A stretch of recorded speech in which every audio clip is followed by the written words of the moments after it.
সকলোকে পুনৰবাৰ স্বাগতম জনাইছোঁ মোৰ চেনেললৈ। আগৰ ভিডিঅ'টোত আলোচনা কৰিছিলোঁ ক্লাছ 10ৰ 8.2 অনুশীলনৰ কুৱেশ্যন নম্বৰ 2ৰ সমাধানখিনি।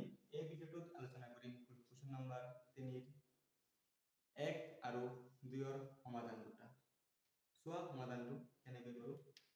দিয়া আছে যে কুৱেশ্যনটোত কি হৈছে চোৱা, যদি 10a + b √3 হয় আৰু 10a - b = 1/√3 হয়, তেন্তে a আৰু b ৰ মান কি হ'ব আমি নিৰ্ণয় কৰিম। তোমালোকে হয়তো বহুত ধৰণে এই কুৱেশ্যনটোৰ সমাধানটো কৰিছা। এই ভিডিঅ'টোৰ দ্বাৰা তোমালোকে নতুনকৈ কুৱেশ্যনটোৰ সমাধান কেনেকৈ কৰিব পাৰিবা তাৰ বিষয়ে মই জনাম। চোৱা a আৰু b ৰ মানটো আমি কেনেকৈ নিৰ্ণয় কৰিম। অতি সহজে তোমালোকৰ সমাধানটো কৰি দিম। আৰু এই কুৱেশ্যনটো মেট্ৰিকৰ কাৰণে বহুত আহিবলগীয়া আৰু ইম্পৰ্টেণ্ট কুৱেশ্যন হয়, গতিকে ভালকৈ চোৱা। প্ৰথমে আমি লিখি ল'ম, দিয়া আছে কি দিয়া আছে। ইয়াত চোৱা দিয়া আছে 10a + b,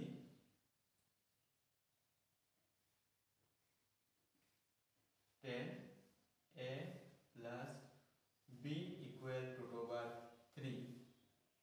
ইয়াত আছে 10a + b = √3 আমি লিখিব পাৰোঁ 1060।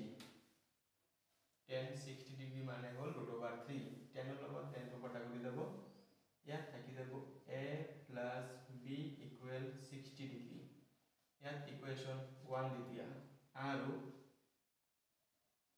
এটা দিয়া আছে 10a - b = 1/√3। ইয়াত চোৱা 10a - b = 1/√3 আমি লিখিব পাৰোঁ 1030 ডিগ্ৰী।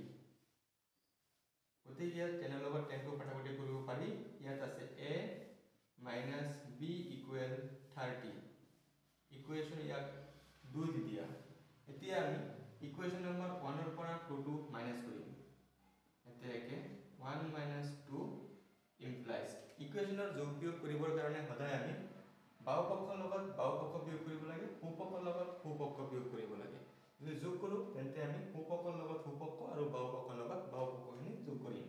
এতিয়া চোৱা বাও পক্ষত কি আছে, ইয়াত 1 নং সমীকৰণ এইটো আছে। বাও পক্ষত আছে a + b, যেহেতু বিয়োগ কৰিম মাইনাছ 2 নং সমীকৰণৰ বাওঁফালে কি আছে a - b = এতিয়া আমি সোঁ পক্ষত আছে ইয়াত 60 মাইনাছ কৰিম, গতিকে মাইনাছ ইয়াত হ'ব a + b - a minus minus হয় প্লাছ b = 60 ৰ পৰা 30 মাইনাছ কৰিলে আমি পাম 30 ডিগ্ৰী। এটো আছে মাইনাছৰ, এ আছে প্লাছৰ। মাইনাছৰ লগত প্লাছৰটো কেনসেল কটাকটি কৰিব পাৰি। ইয়াত আছে প্লাছৰ b, ইয়াত আছে প্লাছৰ b। b আৰু b প্লাছ কৰিলে 2b = 30 ডিগ্ৰী। এতিয়া ইয়াত লিখিব পাৰোঁ b টো যদি ৰাখি দিওঁ, ইয়াত 2 ৰ লগত b টো পূৰণ হৈ আছে, সেইফালে গ'লে হ'ব হৰণ 30/2। পিছৰখিনি ইয়াত লিখি আছোঁ ইমপ্লাইজ b = 2 ৰে 30 কটাকটি কৰিলে যায় 15 বাৰ, b মানটো আমি পাম 15। এতেকে b ৰ মান 1 নংত বহুৱাই পাওঁ। b ৰ মানটো আমি 1 নং সমীকৰণত বহুৱাম।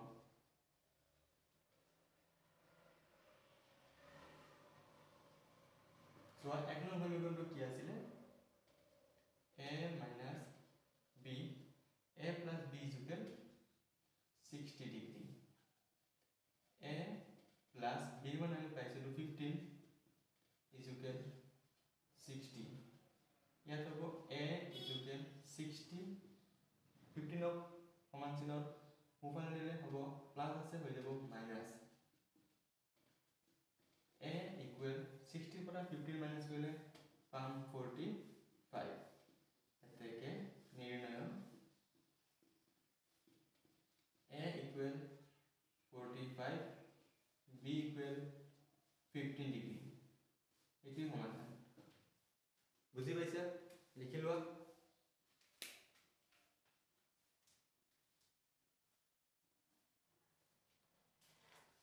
চোৱা কোৱেশ্চন নম্বৰ 2 ৰ সমাধান কোৱেশ্চন নম্বৰ 2 কি কৈছে যদি sin x + y = 1 হয় আৰু cos x - y = √3/2 হয় তেন্তে x আৰু y ৰ মান কি হ'ব নিৰ্ণয় কৰিব লাগে চোৱা সমাধানটো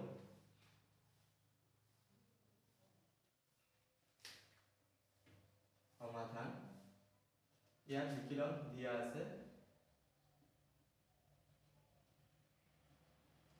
প্রথম কি দিয়া আছে ইয়াত sin x + y = 1 তেন্তে আমি লিখিব পাৰো sin x + y = 1 মানে হল sin 90 1 ৰ স্থানত আমি sin 90 বহাব পাৰি sin 90 ডিগ্ৰী sin 90 ডিগ্ৰী মানে হয় 1 sin ৰ লগত sin টো কেনসেল কৰিব পাৰি ইয়াত থাকিব x + y = 90 ইয়াক সমীকৰণ 1 দি দিয়া আৰু এটা দিয়া আছে cos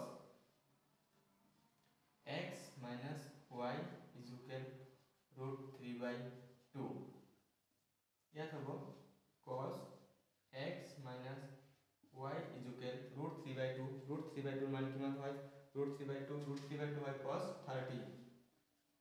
cos 30 মান হয় √3/2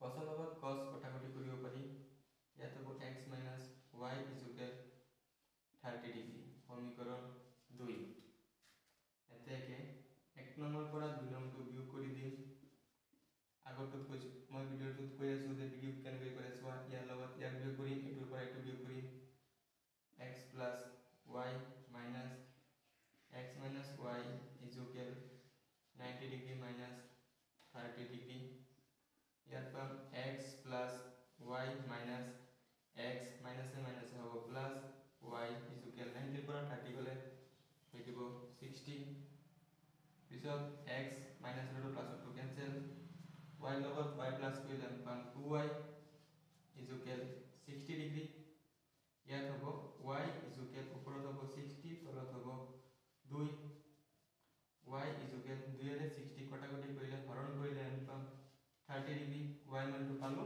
30 দিয়া আকৌ y মান এতেকে y মান 1 নম্বৰ বহুৱাই পাও y মানটো 1 নম্বৰ বহুৱাই দিলে x মান ওলাই যাব 1 নম্বৰ সমীকৰণটো কি আছিল x plus y is equal 90 degree x plus y মানে কিমান পাইছিলো 30 y ঠাইত 30 বহাই দিম is equal 90 degree x is equal ইয়াত হ'ব 90 প্লাস ৰ সমান চিনৰ বাওফালে আছে প্লাস ওফালে গলে minus 30 degree x is equal 90 ৰ পৰা 30 মাইনাস কৰিলে 60 এতেকে নিৰ্ণয়